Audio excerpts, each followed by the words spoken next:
그 11월 달, 12월 달에는 3시간씩 한번 하기로 되어 있거든요. 그래서 조금 이제 적응도 하고.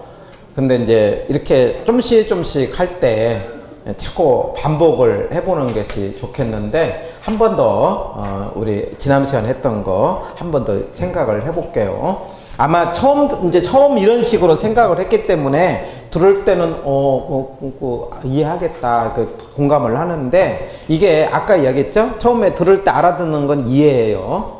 근데 두 번째 해야 될 꼭 들어가요. 뭐가 들어가야 된다고? 암기. 예. 자꾸 그걸 암기는 반복을 해야 돼. 자꾸 반복하면서 용어를 익숙하게 만들어야 돼. 그렇게 암기를 한 다음에 그 암기한 것을 가지고 이렇게 표현을 했을 때, 내가 말을 했다든가 다른 사람한테 글로 나타낼 때 이게 내 것이 됩니다. 내 것이 되어야 그 다음에 이제 뭐가 되는 거니? 이제 판단의 근거가 되는 거예요. 그러니까 내가 문제가 나왔을 때, 이 말이 맞았다, 틀렸다를 판단할 때, 이거 맞아, 틀렸다는 것은 이제 내 생각이 있어야 되거든요. 그걸 이제 만들어 가려면은 이렇게 하나씩 그 말을 이어가는 훈련을 해야 돼요. 아까 이야기한 대로 부동산학 그러면은 8가지를 갖고 한다. 이 말을 기억을 해주세요. 처음에는 총론이라는 것, 용어입니다. 근데 오늘 아까 두 번째 시간에 하는 내용이 총론에 관련된 말이라 이렇게 이해를 하고요. 그 다음에 두 번째는 다음 주는 어차피 이거 다 못 오는 거니까 이 총론에 해당되는 파트는 다음에 쭉 몇 번 돌다 보면은 금방 연결이 됩니다. 그래서 다음 주는 수요 공급이 중요해서 수요 공급 할 겁니다. 그래서 두 번째는 수요 공급. 수요가 무슨 말이라고요? 사겠다. 공급은 팔겠다. 그래가지고 물건을 나눠 쓰기 위한 거예요. 네. 그 다음에 세 번째 시장. 시장은 수요 공급이 이루어진 것을 시장이다. 그러는 겁니다. 네. 그 다음에 네 번째는 정책. 정책이 무슨 말이라고요? 정부의 대책이다. 그래서 이제 어떻게 정부가 대책을 세우느냐 이렇게 볼 거고, 여기까지가 11월 달의 이야기. 그 다음에 다섯 번째는 투자. 투자는 어떻게 해야 돈 벌 거냐 이 말이야. 돈 버는 방법을 이야기를 하는 거고, 여섯 번째는 금융. 금융이 무슨 말? 자금의 융통. 자금을 어떻게 융통할 거냐 이런 이야기. 그 다음에 이제 일곱 번째는 평가. 평가, 물건을 이제 그 부동산을 평가해 보자 이 말이에요. 그러면 평가가 무슨 말이에요? 뭘 찾아내서 가치를 찾아내 갖고 뭘로 표시하는 거? 가격으로 표시하는 거. 그건 어떤 식으로 가치를 찾아낼 거냐, 이제 그 이야기를 하려고 하는 거예요. 마지막에는 뭐라고 하자? 활동이에요. 그러니까 활동은 제가 편의상 붙인 거예요. 책에서는 뭐 개발, 관리, 마케팅론 이렇게 되어 있죠. 묶어서 활동이라고 하자 이렇게요. 그 중에 이제 총론을 할 때 첫 번째는 부동산 학이 뭐냐? 그러면 부동산 학 그러면 뭐라고 한다? 부동산에 관련된 학문이다. 이렇게 이해를 하세요. 여기서 학문의 의미는 객관적인 걸 찾아가는 것, 상식적인 걸 찾아가는 것, 그렇게 이해를 합니다. 근데 그러면 이제 그 부동산의 학을 한마디로 뭐라고 딱 정의를 해버리자? 종합 응용 과학이다. 그러니까 종합 응용 과학인데, 여기서 응용이라는 개념은 뭐냐면 뭐가 뭐가 합쳐진 거? 이론과 실무가 합쳐진 것이다. 이렇게 이해를 하고, 그 다음에 종합했다는 거예요. 그러면 무엇을 종합했느냐? 세 가지의 생각을 종합했다 하자는 거예요. 그걸 우리는 복합 개념 하자는 거예요. 개념이 무슨 말이라고요? 생각이다. 생각인데 법적인 생각, 경제적인 생각, 기술적인 생각을 합쳐진 것을 복합 개념이라고 하자. 이렇게 정의를 했어요. 그러면 이제 법은 뭘 따지는 거라고요? 권리. 예. 핵심은 무슨 권? 소유권. 여기까지만 보고요. 그 다음에 경제는요, 뭐에 관련된 말? 가격 내지는 가치에 관련된 말. 그 다음에 기술은요, 두 개. 뭐과 뭐? 물리적, 기능적. 물리와 기능을 합쳐진 거, 그걸 합쳐서 기술이고, 그리고 나서 이제 느낄 때 건물을 딱 보고, 야, 저거 누구 거냐? 라고 묻는다면 무슨 생각? 법률적 생각. 얼마짜리냐? 묻는다면 이제 경제적 생각. 뭐 하는 것이냐? 모양이 무슨 모양이냐? 라고 묻는다면은 기술적이에요. 근데 그 세 가지 생각에서 부동산은 부동산학의 입장에서는 무슨 생각이 중요하다? 경제적 관점이 중요하다. 이 말이죠. 그래서 앞으로 부동산학은 가격이라는 것을 바탕에 깔고 가격이라는 말을 중심으로 계속 풀어갈 것이다. 그렇게 이해를 하시면 돼요. 이렇게 하는데, 이제 그 과정에서 법적인 생각을 조금 더 깊게 했어요. 그럼 이제 법 그러면 뭐 따지는 거? 권리 따지는 거죠? 권리 핵심은 소유권이다. 그럼 소유권이 무슨 말? 아까 제가 뭐라고 했어요? 내 마음대로 사용, 수익, 처분할 수 있는 것인데 그런 소유권이 두 개로 나눠보자 이 말이에요. 절대적 소유권이 있고 상대적 소유권이 있는데 우리의 소유권은 일반적으로 무슨 소유권? 상대적 소유권이다. 왜? 국가가 제한하기 때문에. 그래서 우리의 소유권 상대적이다. 이 말 알아두시고 두 번째, 그 소유권은 어디에서 딱 정의를 해놨다? 민법에서. 민법에서 부동산을 뭐라고 했다? 협이라고 한 거예요. 그리고 두 단어, 뭐과 뭐? 토지와 정착물이다 이렇게 했어요. 근데 땅과 정착물인데 땅을 구분하기 위해서 나누어진 땅을 뭐라고 하자? 필지 하자는 거예요. 그래서 필지로 구분된 땅, 거기다가 지번이 들어간 것이 필지인데 여기서 지번이 있으므로 두 가지 의미가 있다고 그랬죠? 위치가 생기고 그 다음에 권리를 나눠줬다 이렇게 이야기했어요. 그러면은 위치는 또 두 가지의 단어가 있다. 절대적 위치가 있고 상대적 위치가 있는데 절대적 위치라는 건 딱 고정된 변하지 않는 위치를 무슨 위치라고 한다? 절대적 위치고 그걸 다른 말로 부동성 하자 이 말이에요. 부동성이라는 말이 움직이지 않는다 이런 말이고 이거는 절대적 위치를 말하는 것인데 상대적 위치는 무슨 말이에요? 앞으로 상대적 위치 많이 나와요. 주변. 그러면 상대적 위치는 고정됐다, 변한다. 그러면 지문에 무슨 말이 나올까? 위치의 가변성 이렇게 나와요. 이렇게 위치의 가변성 이런 말이 나오면은 그 말을 뭐라고 해석해야 돼요? 그러니까 위치의 가변성 그러면 무슨 말이라고요? 주변이 변한다 이런 말이에요. 책을 보세요. 15페이지에 보면은 우리 책에 15페이지에 보면은 맨 밑에 3번에 가서 사회적, 경제적, 행정적 위치의 가변성 이런 말이 나오죠? 네. 그 찾았습니까? 네. 예. 거기에 그 위치의 가변성 15페이지에 밑에 이런 단어가 엄청 많이 나와요. 그러면 위치의 가변성 이런 단어가 나오면 무슨 뜻? 주변이 변한다 이 말이에요. 주변이 변한다. 그 말은 그 위치는 절대적 위치가 아니고 무슨 위치? 상대적 위치가 변한다 이 말이에요. 거기서 뭐가 나온다? 가격이 나온다 이렇게 하자고 그랬어요. 이제 가격까지 이야기를 했습니다. 그래서 가격은 상대적 위치에서 생긴다. 그 맨 밑에 15페이지 맨 밑에 그런 말이 나오잖아요. 상대적 위치의 가변성이라 할 수도 있다 이렇게 나왔죠? 예. 그러니까 앞으로 위치 그러면 절대적 위치가 있고 뭐가 있다? 상대적 위치가 있다. 그렇게 이제 단어 뜻을 생각을 합니다. 자, 여기까지가 이제 토지를 이야기를 했다면 두 번째 정착물 이야기했어요. 그러면 이제 정착물이 무슨 말이에요?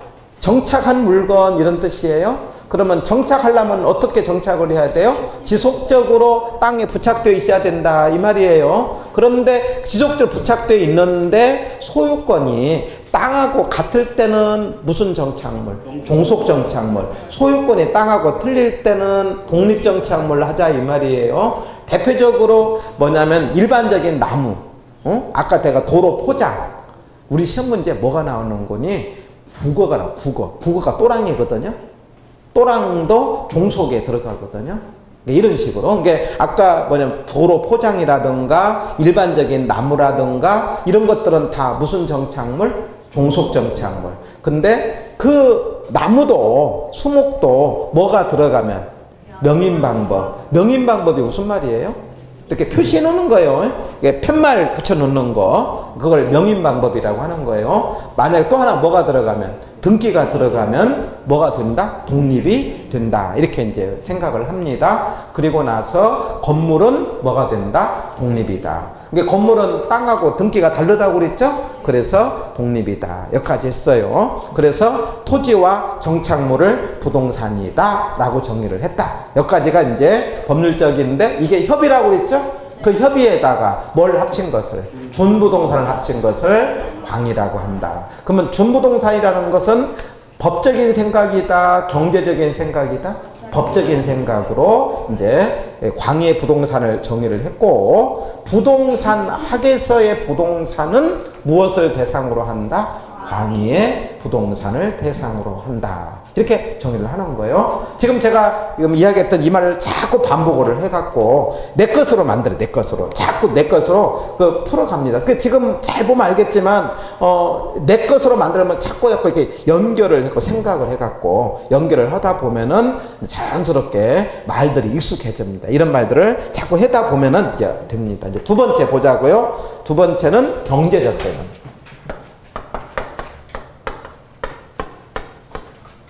지금 우리는 복합 개념을 하고 있는 거예요. 복합 개념을 법경기 하자는 거 아니에요? 근데 이제 복변기에서 이제 법을 이제 아까 시간에 했다면은 이번에는 무슨 관점에서? 경제적 개념에서 하자 이 말이에요. 그러면 경제가 무슨 말? 경제 그러면 아까 가격 내지는 가치에 관한 생각. 원래 가격과 가치는 같이 움직이는 거예요. 가치는 만족이라고 이야기를 했죠?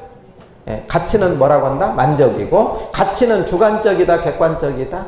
주관적이에요. 가격은 주관적, 객관적? 객관적인 거예요. 그래서 가치를, 그 주관적인 생각을 돈으로 딱 나타낸 게 가격인데, 그 나타내는 과정을 아까 뭐라고 했다? 평가라고 하자. 이렇게 하자고 그랬죠? 예. 그리고 가격과 가치가 같을 때를 뭐라고 한다? 효율적. 이렇게 하자고 그랬죠? 예? 예. 그래서 이런 생각을 이제 이해를 바탕에 깔고 있고, 그런 가격 내지는 가치에 관한 생각을 경제적이라고 하는데, 이제 우리는 경제적이라는 관점에서 땅을 바라볼 때 5가지 생각이 있다는 거예요. 그래서 이 5가지 생각은 시험에 잘 나와서 그냥 첫 글자로 암기를 해버리세요. 제가 이렇게 외자고요. 그 다음에 생, 그 다음에 소, 산이다. 그래서 여기 자산이에요. 자본이에요. 생산 요소예요. 그 다음에 소비재예요. 그 다음에 상품이다. 그래서 경제 그러면 5개를 딱 외세요. 아까 복합 개념 그걸 뭐라고 한다? 법경기 하자고 그랬죠? 복합 개념은 뭐라고 한다? 법경기. 그러면 경제 그러면 자자 생소산. 이게 발음이 잘 안 되는데 그냥 산 해갖고 자자 생소산. 자꾸 반복해서 자자 생소산은 무슨 관점의 생각? 경제적 관점의 생각. 그렇게 이제 자꾸 익숙합니다. 그런 다음에 이게 경제 해놓고 경제는 가격 따지는 거야. 더 쉽게 따지면 돈 문제 따지는 거야. 이렇게 하고 여기에 뭐냐면 자자생소산인데, 여기는 땅을 생각하는 거예요. 땅은 자산이다 이 말이에요. 땅은 자산이다. 그러면 자산이라는 말이 뭐냐 이거죠. 자산은 값어치가 나가는 것, 비싼 것, 이런 의미를 갖고 있어요.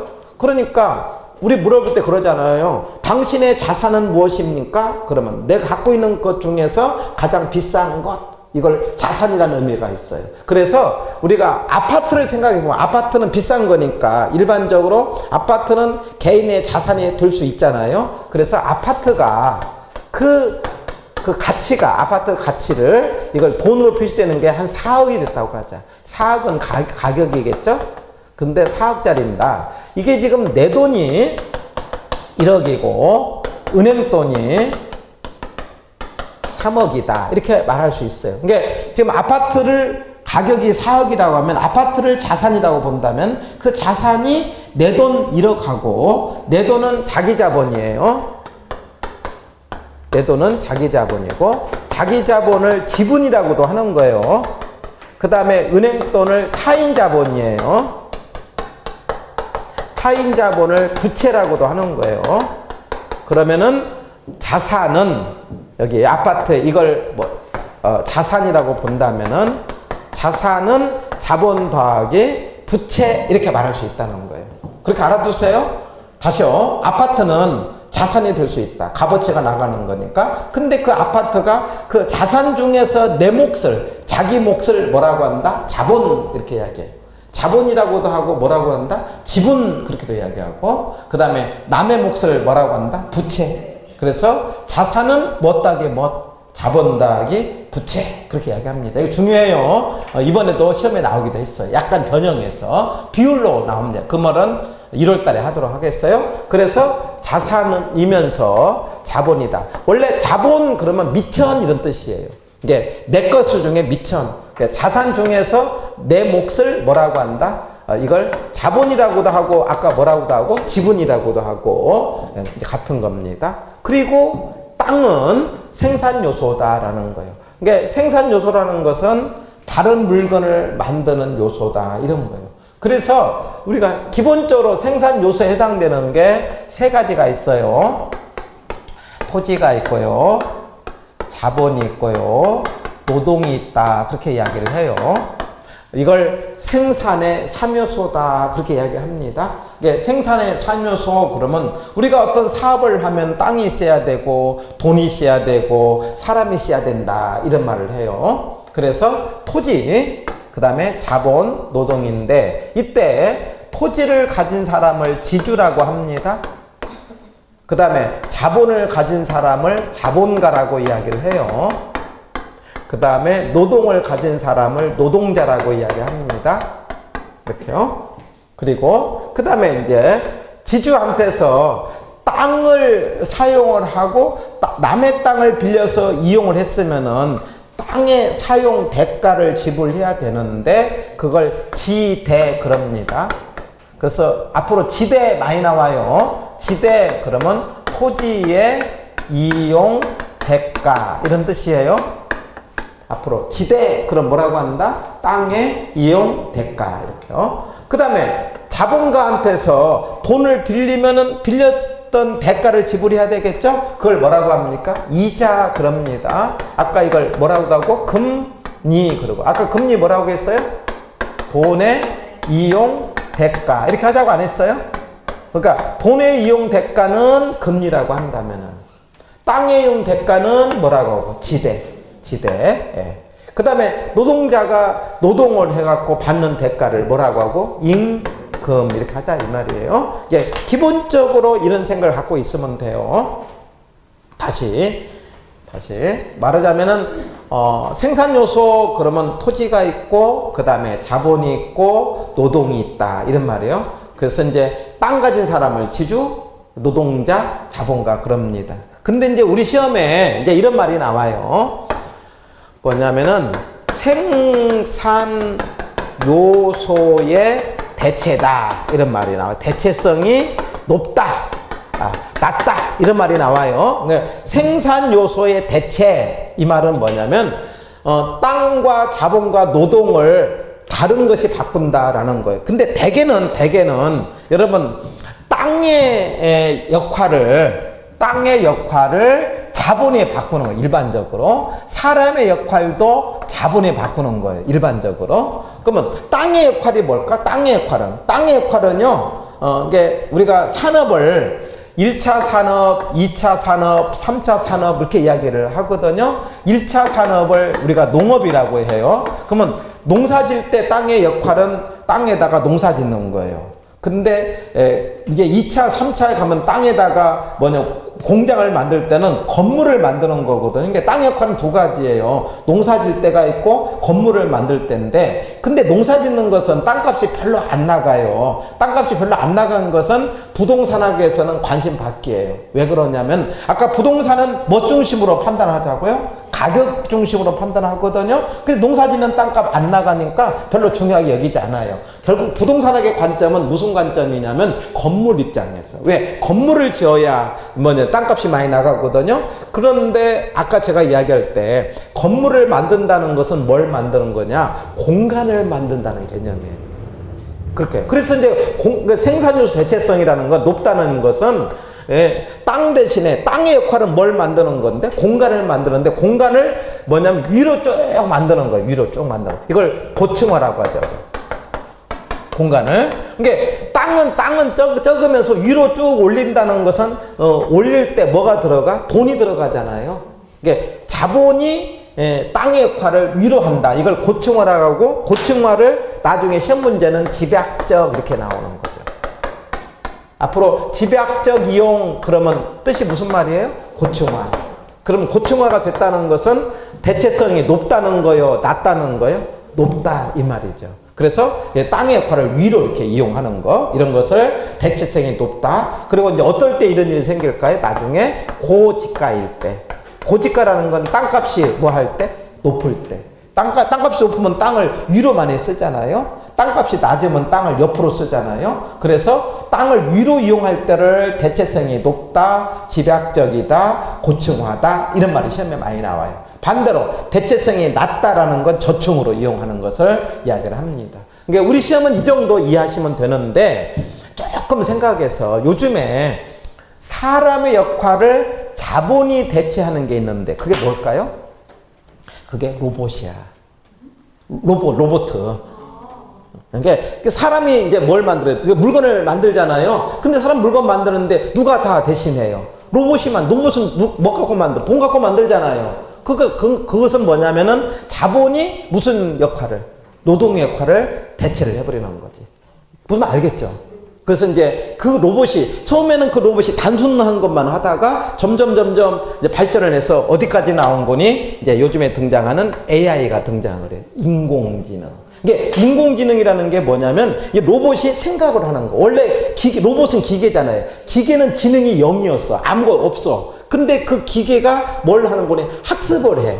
그걸 기계학습이라고 하는 거야. 이 0인 기계를 천재로 만들어가는 거야. 이게 인공 역할이야. 그 결과가 뭐예요? 지난번에 이세돌하고 튀었던 바둑, 알파고가. 예? 원래는 그 무지했다, 아무 능력이 없는 그 알파고가 인간의 능력을 이제 추월하기 시작합니다. 이게 나중에 어디까지 등장을 합니까? 이제 병원에 수술도 해버리네? 수술도 해야 하네요? 의사의 병의 진단을 이제는 어디서 판단을 해요? AI에서 판단하는 것이 훨씬 더 뭐 데이터가 양이 좋다는 거야, 이제는요.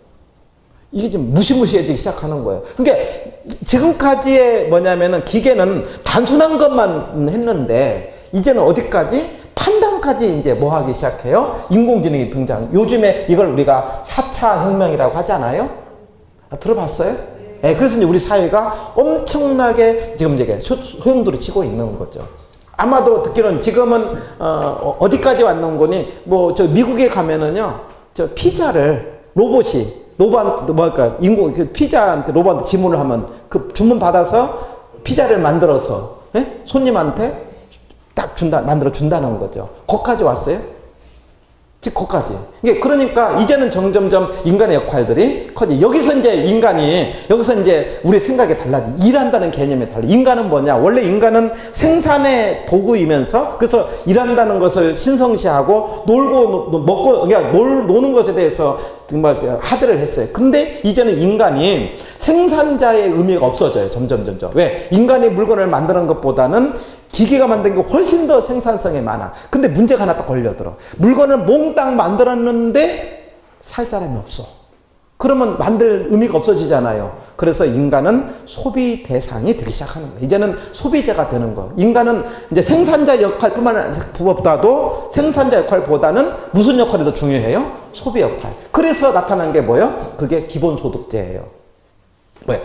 그냥 국민한테 뭘 줘서 돈을 주어서 그 돈 갖고 돈을 뭐 하라? 써라. 그래야 국가가 돌아간다는 생각이에요. 지금 이해를 하셔야 돼. 이제 앞으로 가면은요, 이제는 생산 주체가 아니야. 생산 주체는 인간보다도 뭐가 더 로봇이 또 AI가 훨씬 더 생산성이 높거든요. 그러면 인간은 무슨 지적으로 전락을 해요? 소비 주체로 전락을 하게 되는 거죠. 그러면 진짜 행복이, 이제 그거는 이제 모르겠어. 이제 그거는 행복하고는 또 별개니까는요. 그러나 어찌됐든 간에 분명한 것은 세상은 많이 변하고 있다. 변하고 있기 때문에 변하는 것에 대해서 내가 그 변하는 것을 두려워하고 따라가지 못하면 나는 계속 뭐 하고 있는 거예요? 뒤에 처지고 있는 거예요. 그럼 어떻게 해야 돼요? 변하는 것을 직시를 하면서 내가 거기에 어떻게 살아갈 것인가를 판단을 해야 돼요. 그거는 분명한 것은 10년, 20년, 30년 후에 우리 여기 길거리를 보라고 어떻게 변할 것인가를 생각을 해보면은 이거는 이제 애를 갖고 있는 이제 뭐 우리 주부들 입장에서 애들을 어떻게 교육을 시켜야 될 건가? 과외 아무 의미가 없어져요. 그런 것 같지 않을까요? 그래서 이제 별로 지금 우리가 하고 있는 이런 교육이라는 게 별로 의미가 없어진다라는 것들이 이제 점점점 등장을 합니다. 이게 이제 우리를 조금 더 생각을 다르게 하는 요소입니다. 어찌됐든 간에 그 부분은 이제 나중에 보도록 하고, 어떤 토지 자본 노동인데 땅이라는 것은 물건을 만드는 무슨 요소가 된다? 생산 요소다. 그런 뜻이에요. 그러니까 땅 갖고 농사 지어서 뭐 하는 겁니까? 저기 이제 우리가 쌀을 먹게 한다든가 어떤 곡식을 먹게 한다든가 과일을 먹게 한다든가, 아니면은 이제 땅에다가 공장을 만들어서 물건을 만든다. 이게 생산 요소예요. 두 번째, 소비재다. 이게 소비가 무슨 뜻이에요? 소비는 물건을 사용한다 이 말이에요. 그럼 소비는 욕망 충족이에요. 이게 직접 소비함으로 욕망이 충족될 때 소비재다 그럽니다. 소비하는 물건이다. 내가 밥을 먹었다, 밥을 먹어서 배를 채웠다, 커피를 먹어서 기분이 좋았다, 음악을 들어서 기분이 좋았다, 영화를 보고 기분이 좋았다, 이런 것들이 욕망 충족이에요.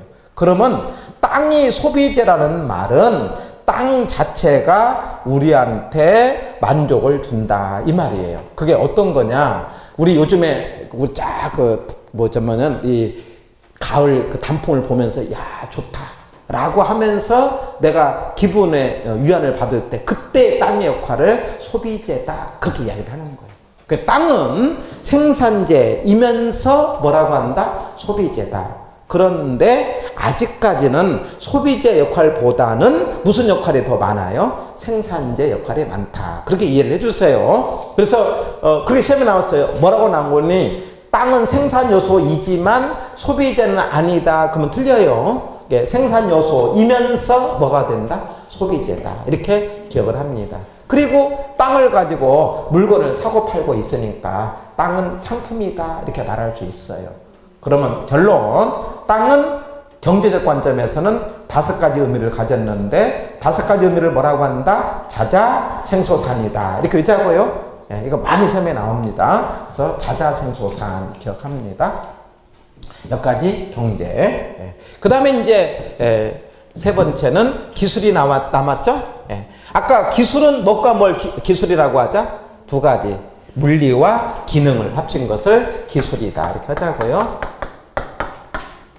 기술적 개념은 2가지가 있는데 물리적인 관점이 있고 기능적인 관점이 있다. 합친 거. 아까 물리는 뜻을 뭐라고 한다? 눈에 보이는 것 하자고요. 그럴 때 우리는 땅을 눈에 보이는 것으로 봤을 때 땅이라는 것은 어떤 의미를 가졌는가 봤더니 자연이다 이렇게 해주세요. 그리고 위치가 만들어졌다. 위치가 만들어짐으로 공간이 생기고 환경이 생겼다. 이걸 글자로 하기가 어려워서 한번 생각을 해보세요. 땅은 자연이고 위치고 공간이고 환경이다. 무슨 말이냐면 지금 자연 그러면은 스스로자 그럴연 이런 뜻이에요. 다시 무슨 의미를 갖냐면 땅이라는 것은 인간이 만든 거예요? 받은 거예요? 받은 거지. 땅은 나보다 먼저 있어요. 모든 물체보다 먼저 있다고. 스스로 있는 거예요. 그러니까 눈을 딱 떠봤더니 자연으로 땅이 딱 있는 거야. 땅이 있음으로 인해서 거기서 내가 서 있으면서 모든 물체가 서 있으면서 뭐가 만들어져요? 위치가 만들어져요. 위치가 생김으로 위에 뭐가 생겨? 공간이 생겨. 위치가 있으므로 주변이 생겨. 주변을 환경이라고 하는 거예요. 그렇게 이해합니다. 다시 땅은 만든 것이 아니고 뭐 했다? 받았다 이 말이에요. 그걸 뭐라고 한다? 자연이다. 그래서 거기서 뭐가 만들어진다? 위치가 만들어지고 위치가 만들어지니까 위에 뭐가 만들어져요? 공간이 생기고 위치가 있으므로 주변에 뭐가 생겼다? 환경이 생겼다. 눈을 딱 보니까 이렇게 4가지의 말들이 무슨 관점에? 눈에 보이는 입장에서 물리적인 관점에서 4가지 의미가 있다. 그 책의 7페이지 그 내용이에요. 자, 책에서는 자연, 공간, 위치, 환경 이렇게 했지만 그걸 아까 제가 이야기한 대로 자연은 스스로 있는 거니까 먼저 있다. 그래서 자연이 있으므로 그 다음에 뭐가 생긴다 이렇게 연상을 해요. 뭐가 생겨요? 위치가 생겨요. 위치가 생기니까 위에 뭐가 만들어져요? 공간이 만들어져요. 위치가 있으므로 주변이 뭐가 생겨요? 환경이 생긴다. 이런 식으로 생각을 하자 이 말이에요. 그러면서 아까 위치는 두 개가 있다 하자고 그랬죠? 무슨 위치? 절대적 위치가 있고 상대적 위치가 있는데 움직이지 않는 위치는 무슨 위치라고 한다면? 절대적 위치라고 한다면은 그러나 상대적 위치라는 말도 있다 하자고요. 그러면 상대적 위치 그러면 뭐라고 딱 바꿔치기해요? 상대적 그러면 주변. 그러면 상대적 위치는 고정됐다 변한다. 가변적이다. 그 가변적이라는 말은 곧 뭐가 만들어진다? 가격이 만들어진다. 그 시험 문제 가격은 무슨 위치에서 생긴다? 상대적 위치에서 생긴다. 예, 여기까지 이제 하자고요. 그래서 이제 여기까지가 지금 복합 개념을 한 거예요. 네, 아까 위에다 넣을까요?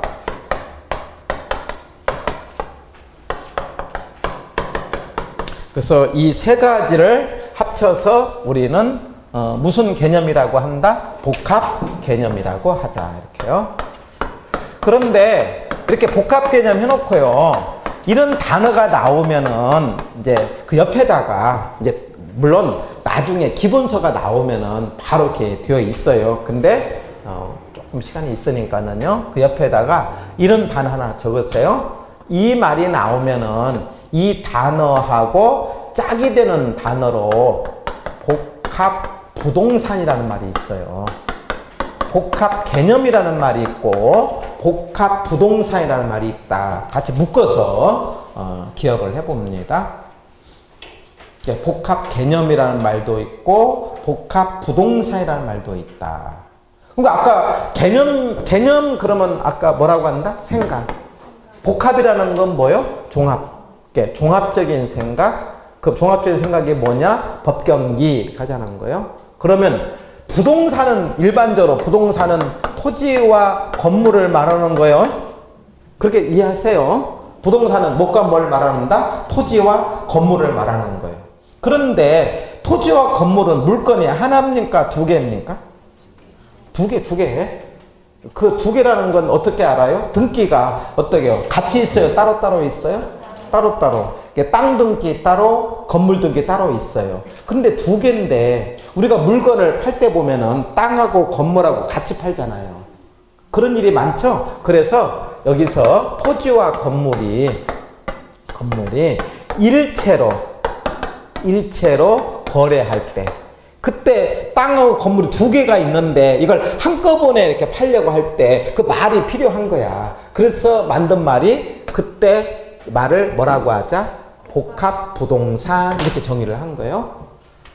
다시 복합 부동산은 토지와 건물이 별개인데 소유권이 다른데 토지와 건물을 어떻게 할 때? 일체로 같이 팔 때를 이름을 뭐라고 붙였다? 복합 부동산이다.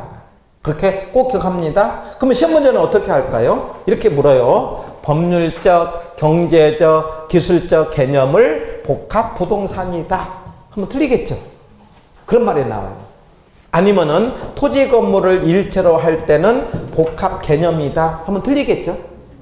무슨 알겠죠? 그런 식으로 이렇게 말을 바꾸는 것에 대해서 주목을 하면 돼요. 그래서 이렇게 해서 이제 개념 이야기를 했고 어느 시험이든지 항상 한 문제가 여기서 나와요. 대략 이런 정도가 개념의 이야기. 그게 7페이지까지의 내용이죠.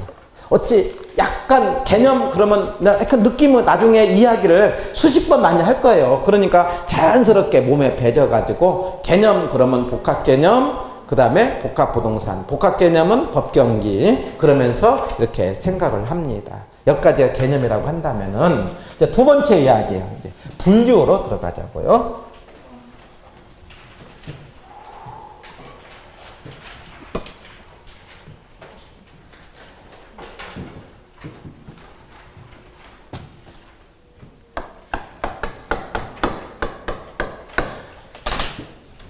원래 총론에서는요, 우리가 공부를 해야 될 내용이 세 가지예요. 첫 번째는 개념, 두 번째는 분류, 세 번째는 특성, 이렇게 세 가지를 해요. 그리고 문제가 세 문제 정도 출제가 돼요.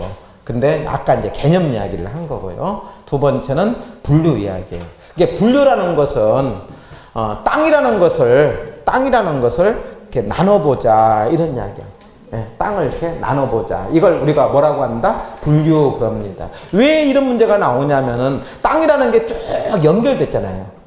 연결돼 있으니까 그 연결된 것을 나 혼자 어떻게 할 수가 없어요. 그러니까 이걸 나눠보자. 나누려면은 어떤 기준이 있을 것 아닙니까? 그래서 나누는 기준을 뭐라고 첫 번째 이렇게 이야기해요. 용도를 갖고 한번 구분을 해보자. 예. 두 번째 권리를 갖고 구분을 해보자. 아니면 가격 갖고 해볼 것이냐. 예. 세 번째 건물을 갖고 한번 구분을 해볼 것이냐. 아니면 네 번째 이제 길을 갖고 해볼 거냐. 다섯 번째 법을 갖고 할 것이냐. 등등등등 쭉 있어요. 그러니까 말하자면 땅을 필요에 따라서 이렇게 한번 나눠보자 이 말이에요. 그럴 때 이제 아마 첫 번째 용도를 갖고 한번 해보자라고 하는 거예요. 이게 가장 중요해요. 이게 땅을 나눌 때 뭐 갖고 나누자고요? 용도를 갖고 한번 나눠보자라고 하는 거예요. 이게 왜 중요하냐면은 아까 부동산학은 기본적으로 복합 개념이라고 하자 이 말이에요. 복합 개념을 바탕에 깔고 가는 겁니다. 그러면 복합 개념은 아까 뭐라고 했어요? 법, 경, 기라고 했어요. 근데 이 세 가지 생각에서 부동산 학의 입장에서 중요한 게 무슨 관점의 생각? 경제. 경제 핵심 단어는 가격이라고 그랬죠? 예? 핵심 단어는 뭐라고 한다? 가격이에요. 그런데 여기서 땅의 가격을 판단할 때는요, 여기서 이제 뭐가 중요해? 첫 번째, 용도하고, 두 번째, 위치하고, 세 번째, 공간에 따라서 땅의 가격이 달라진다. 이런 이야기예요. 무슨 말이냐면은, 같은 땅의 가격도 어디에 있느냐에 따라서 가치가 달라지죠? 그런데 우리가 땅을, 이거 순서대로 알아두세요. 땅의 가격을 판단할 때 우선적으로 중요한 게 용도하고 위치하고 뭐가 더 중요하다? 용도가 먼저 중요해. 이게 시험 문제 잘 나와요. 많은 사람들은 뭐라고 하는 거니? 땅은 위치가 중요하다만 이야기해요. 맞아요. 위치가 중요한데 위치를 따지기 전에 뭐가 더 중요하다? 용도다. 용도가 정해졌을 때 용도에 따라서 위치가 의미가 있다 이 말이에요. 그래서 용도하고 위치는 뭐가 더 중요하다? 용도가 중요하고 그 용도가 정해지면은 그 다음에 뭐가 중요하고 위치가 중요하고 위치가 정해지면은 그 위에 공간을 얼마나 쓰느냐. 이 공간은 나중에 뭐하고 연관되느냐 하면은 용적률하고 연관이 돼요. 용적률은 나중에 공법을 하게 될 때 층수를 말합니다. 그러니까 같은 위치라고 하더라도 층수가 높으면 높게 건물을 지을수록 땅의 값어치가 올라갑니다. 그래서 용적률하고 중요하다. 그래서 이런 가격, 용도, 위치, 그러니까 가격을 판단할 때 1순위가 뭐라고요? 용도.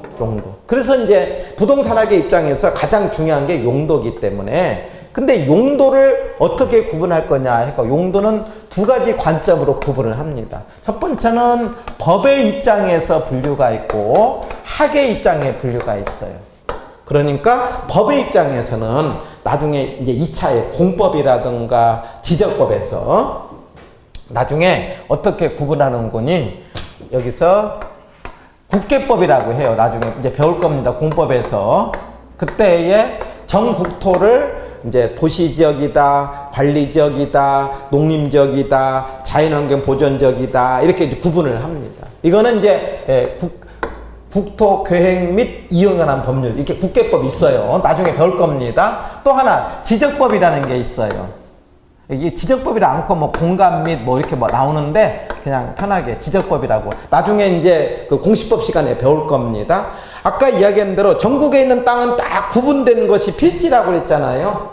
필지에다가 숫자를 부여하는 게 뭐가 있다? 지번이 있어요. 근데 나중에 배울 때 지번만 있는 게 아니고 지목이라는 게 있어요. 땅의 용도가 정해졌어요. 그래가지고 이걸 28개 용도로 딱 정해졌어요. 이거는 이미 정해진 용도예요. 정해진 용도. 이거는 이제 그 어떻게 정해졌느냐, 이거는 이제 나중에 2차 과목에서 배우는 겁니다. 이거는 법적인 이야기예요. 그런데 우리는 지금 법을 하는 것이 아니고 무슨 관점이다? 학의 입장이야. 학은 아까 가격을 따지는 거야. 예? 아까 학은 핵심이 뭐 따지는 거라고요? 가격을 이걸 가격을 정하는 걸 평가라고 하는 거예요. 아까 뭐냐면 평가라는 게 뭐라고 그랬죠? 가치를 찾아서 가격으로 나오는 거라고 했잖아요. 그래서 이 평가 입장에서 이제 땅을 어떤 식으로 구분한 거니? 전국에 있는 땅을 딱 세 종류로 구분합니다. 그걸 택지지역, 그 다음에 농지지역, 그 다음에 임지지역, 이렇게 세 가지로 했다 이 말이에요. 저 책의 오른쪽에 9페이지를 보세요. 9페이지에 보면은 맨 위에 전국에 있는 땅을 토지 해놓고는 맨 1번 뭐라고 해놓은 거니? 평가상의 토지의 용도별 구분 이렇게 해놨죠? 이게 평가는 가격을 중심으로 이제 땅을 구분한 거다 이렇게 이해하십니다. 그래서 전국에 있는 땅을 세 종류로 구분하는 거예요. 택지지역은 뭐라고 하는 거니? 그 건물을 만들 수 있는 땅. 건물로 들어간 땅을 뭐라고 한다? 택지. 자, 거기 그 8페이지에, 책의 옆에 8페이지에 1번에 2번을 보세요. 택지 나왔죠? 그 택지 나왔죠? 거기 그런 말이 나와요. 평가상의 용어로 건축물을 건축할 수 있는 토지 또는 건축물이 지어져 있는 토지를 말한다. 이게 택지예요. 이게 택지는 무슨 말이라고요? 뭐가 있는 땅? 건물이 있는 땅. 아니면 지금은 건물이 없지만 앞으로 뭘 만들 수 있는 땅? 건물을 만들 수 있는 땅. 이걸 뭐라고 한다? 택지 하자는 거예요. 그 다음에 농지는요, 그냥 이거 외지 말고 이거는 그냥 느끼면 되죠. 농사 짓는 땅. 예? 임지는요, 나무 심는 땅. 그렇게 하면 돼요.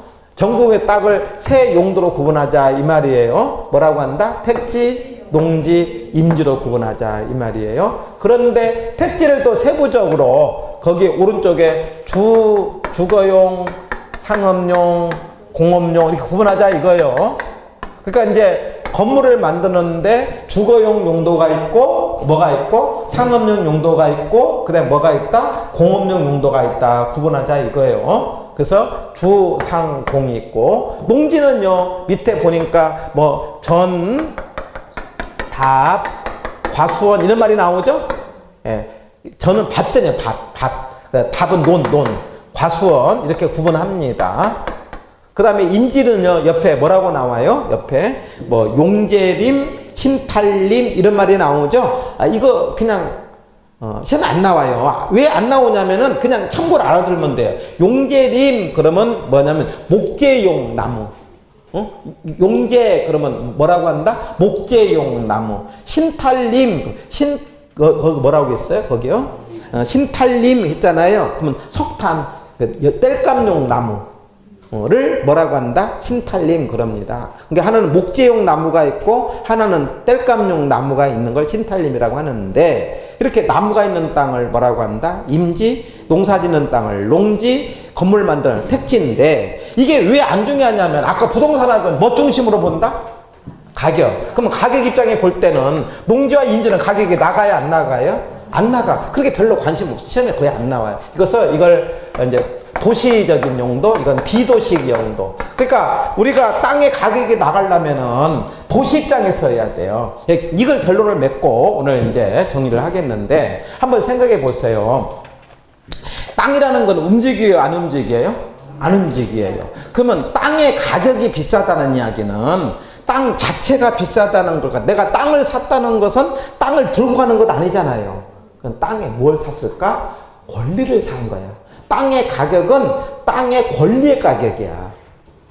다시 땅의 가격은 땅 자체를 두고 가는 거 아니에요. 움직이는 거 아니기 때문에 땅의 권리가 비싸다 이 말이에요. 그러면 땅의 권리가 비싸려면은 너도 나도 그 땅을 서로 원하는 사람이 많아야 땅 가격이 비싸거든요. 그러려면은 어떻게 의해서 그러니까 땅에 의해서 가격이 결정되는 게 아니고 결론은 사람에 의해서 결정돼요. 그러면 사람은 어떻게 생활을 해요? 어떻게 움직이냐라고 한다면은 돈을 벌기 위해서, 돈을 쓰기 위해서 움직이는 거다. 먼저 돈을 쓰는 데서 움직이고, 사람이 움직이는 공간이 있다고. 그 행선이 있는데 첫 번째 돈을 쓰기 위해서 움직여요. 그 다음에 또 쓰려고 하니까 뭐가 필요해? 돈이 필요하거든. 그러니까 돈을 벌기 위해서 움직여요. 그러면 사람이 움직이는 공간이 버는 공간, 쓰는 공간, 바로 그 벌고 쓰는 그 공간에 있는 땅이 비싼 거야. 그러면 이제 사람이 앞으로 땅을 갖고 돈 벌려면은 어떤 땅이 비싼 땅에 갈 거냐? 사람이 자꾸 움직일 수 있는 것을 미리 예측을. 이미 지금 비싼 곳은 이미 많이 있는 거거든. 그거는 이제 오를 만큼 올랐을 거라고. 그러면 앞으로 더 움직일 수 있는 공간, 더 사람이 많이 갈 수 있는 공간을 찾아내는 능력이 필요하겠죠. 왜? 사람에 의해서 결정되니까. 그러니까 그런 생각으로 되는데, 그래서 결과적으로 땅의 입장에서는 농기 임지는 별로 가격이 안 나가고, 무슨 관점에서? 택지 입장에서 땅을 구분했다. 그래서 이렇게 구분하는 것을 부동산 학적의 구분이다, 이렇게 정의를 하자 이 말이에요. 그래서 이제 용도까지만 하고요. 조금 더 세부적인 것들은 이제 다음에 하려고 합니다. 어찌됐든 간에 아까 지금 이제 오늘 했던 내용 한번 이제 복습을 하고 이제 정리를 하겠는데, 더 나가면 더 이제 조금씩 양이 많아지니까는요, 오늘 이제 여기까지를 정리를 하겠는데, 어때요? 부동산학 어때요? 할만할까요? 안 할까요? 할만해요. 괜찮아요. 이게 어렵지 않으니까 그 전체 내용이 다 제가 못 알아듣게 설명 하나도 없어요. 다 알아들으는 거니까. 문제는 알아듣는 것은 이해라고 있어요. 두 번째 단계 뭐가 필요하다? 암기다. 자꾸 반복을 해갖고 다음에 올 때까지 용어가 조금 익숙하도록 만들어주는 것이 여러분의 이제 조금 노력이 좀 필요하고요. 그리고 세 번째는 그렇게 암기된 걸 가지고 세 번째는 연결을 하려면은 내가 좀 생각을 해야 돼요. 이게 부동산학 공부를 할 때는 무조건 단어만 암기를 하면 안 돼요. 이 말이 왜 이런 말이 나왔을까? 라고 하는 생각을 조금씩 하는 훈련을 해야 부동산학 공부가 좀 편해진다, 이렇게 하고 오늘 했던 거 반복하고 마치겠어요. 오늘 처음에 제가 뭘 했냐면은 첫 시간에 목차 이야기를 했어요. 목차 8개. 네, 한 번 더 이야기하면 처음에 부동산학은 총론이 있다고 그랬어요. 네, 총론. 총론 그래놓고는 그냥 부동산에 관련된 용어다, 이렇게 생각하면 돼요. 두 번째는 뭐 있다고요? 수요 공급. 그러면 다음 주에 수요 공급할 거예요. 이게 빠진 부분은 1월 달에 할 겁니다. 그래서 이제 수요는 무슨 말이라고 한다? 사겠다. 공급은 팔겠다. 그래서 사고 파는 과정의 원리가 뭐냐? 이게 다음 주에 한번 이렇게 풀어보자. 그래서 이제 수요 공급. 세 번째는요, 시장. 시장이 뭐냐? 그러면 수요와 공급이 이루어진 곳. 이거는 장소적 의미가 아니에요. 예전에는 시장 그러면 장터였잖아요. 그럼 지금은 뭐 장터에서만 물건을 나눠 쓰는 게 아니고 이미 장터가 아니면서 홈쇼핑이라든가 온라인에서 얼마든지 거래가 이루어지기 때문에 수요 공급이 이루어지는 곳이 뭐냐면은 시장이고, 근데 그 속에서 우리는 이제 부동산을 사고 팔려고 한단 말이에요. 그럼 부동산은 두 가지 관점이 있다고 그랬죠. 거주 관점이 있고 투자 관점. 이 관점의 내용을 시장에서 볼 겁니다. 네 번째는 뭐라고 하자? 정책. 정책은 뭐라고 해요? 정부의 대책인데, 이게 아까 시장으로 살아가는 걸 시장의 원리라고 하는 거예요. 시장의 원리가 무슨 뜻? 효율적 배분. 시장의 원리, 그럼 뭐라고 한다? 효율적 배분. 여기서 효율적이 무슨 말? 내는 가격과 얻는 가치가 같아지는 것. 그런데 현실은 효율적 배분이 안 된대. 이걸 시장의 실패라고 하는 거예요. 다시요. 시장의 실패, 그럼 뭐가 아닌 것? 효율적 배분이 아닌 것. 이게 바람직한 현상이 안 돼요. 그래서 정부가 나서서 어떤 일이 있나? 대책을 세우는데 이게 정책이고, 여기는 토지 정책이 있고, 주택 정책이 있고, 조세 정책이 있죠. 요즘 같은 경우에 보면 젊은이들이 정말로 집이 필요한데 공간이 없어. 그게 정부가 나서서 싸게 만들어갖고 임대 아파트 만들어주고 막 이러잖아요. 이게 이제 시장으로 물건을 사서 쓰다 보니까 너무 비싸갖고 살 수가 없어. 그러니까 정부가 나서서 그렇게 약간 도와주면서 정부의 대책이 필요한 거다, 이런 이야기예요. 그 다음에 다섯 번째는 뭐라고 한다? 투자. 예. 여러분 투자는 돈 버는 거예요. 그럼 돈 벌려면은 일단은 제가 이거는 뭐 시험에 없는 말이지만은 어떻든 다른 사람과 같은 생각, 다른 생각, 다른 생각, 행동도 달라야 되고 생각도 달라야 된다는 것. 그리고 돈을 벌려면 차이를 차지해야 돼요. 예. 다른 사람과 같은 행동 들어가면은 이거는 아니에요. 뭔가 달라야 되고 차이를 만들어낸다. 그 차이를 만들어낼 때 거기서 돈이 보이기 시작한다라고 하는 거죠. 그래서 요즘에 중요한 게 개성이 중요하잖아요. 지금은요. 다른 거. 근데 옛날에는 개성이 들어가면 막죠. 망치로 맞죠. 왜요? 집단 생활. 옛날에는 대량 생산을 하는 체제거든요. 대량 생산을 하는 체제에서 튀어나오면은 생산이 걸림돌이 돼. 그게 너는 꼭 눌러버렸다고. 근데 지금은 대량 생산 체제가 아니에요. 지금은 개성이 중요한 체제라고요. 그러다 보니 이제는 차이를 만들어야 된다. 그것이 우리가 투자는 시간차 공격이에요. 네, 그 이야기를 투자에서 하겠다. 금융은 뭐예요? 자금의 융통. 평가는요? 가치를 찾아서 가격을 만드는 작업. 이 세 가지가 이제 중요하다고 강조를 했어요. 그리고 마지막에는 활동이다. 이렇게 정리하고, 그 다음에 처음에 총론에서 첫 번째는 개념. 개념이 무슨 말이에요? 생각인데 어떻게 생각하자? 복합 개념으로 생각하자 이 말이에요. 복합 개념. 복합 개념은 뭘 복합? 세 가지. 법경기. 이제 풀어갑니다. 법은 무슨 관점? 권리. 핵심은 소유권. 어디에서? 민법에서. 뭐라고? 토지와 정착물. 여기까지. 다시. 법은 뭐 따진다? 권리. 핵심은 소유권. 소유권은 어디에서? 민법에서. 협의라고 해야겠죠? 뭐라고 정했다? 토지와 정착물. 이렇게 했어요. 거기서 이제 소유권은 두 개. 절대적 소유권, 상대적 소유권. 우리의 소유권은 상대적 소유권. 예. 그 다음에 두 번째, 정착물 두 개. 뭐라고 했어요? 정착물 두 개. 독립정착물, 종속정착물. 이게 독립과 종속 기준은 소유권이에요. 땅하고 소유권이 구분되는 것은 독립. 대표적인 게 뭐고? 건물. 종속. 땅과 소유권이 같은 거예요. 대표적인 게 일반적으로 나무 이야기했죠? 그러나 그 나무도 뭐가 들어가면 명인 방법이라든가 수목이 들어가면은 뭐가 된다? 독립이 된다. 그렇게 이야기를 했어요. 이제 등등 나중에 이제 조금 더 미세하게 보시면 되는 거예요. 여기까지가 이제 협의라고 하면 협의에다가 뭘 합쳐서 준을 합쳐서 뭐라고 한다? 광이다. 이렇게 이야기를 했습니다. 자, 경제 그럼 뭐 따지는 거? 가격 내지는 가치 따지는 거. 다섯 가지 의미가 있죠? 자자생소상. 뭐라고 한다? 자자생소상. 자가 뭐죠?